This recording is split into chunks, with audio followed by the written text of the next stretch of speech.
Шымкентте Қытайдан келген студентті атып өлтірген жігіт 20 жылға бас бостандығынан айырылды.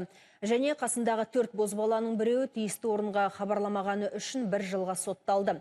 Кісі өліміне әкеп соққан атысқа студенттердің арасындағы жанжал себеп болған.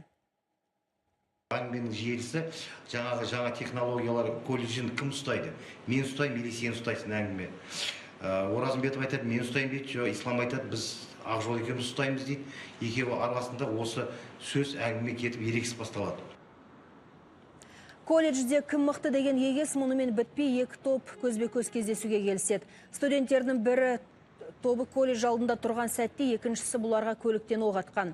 Өкініштісі сол, қаңғыған оқ ерегеске еш қатысы жоқ. Қытайда оқып жүрген жерінен Шымкентке каникулға келген 16 жастағы Рамазан есіркепке тиген. Ауыр жарақаттан жас өспірім тәулік өтпей көз жұмды.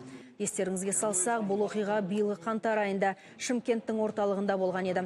Айта кетейік, оқ атқан 19 жастағы Шыңғыс Биболовтың қасында болғандардың үшеуі сот залынан босатылды.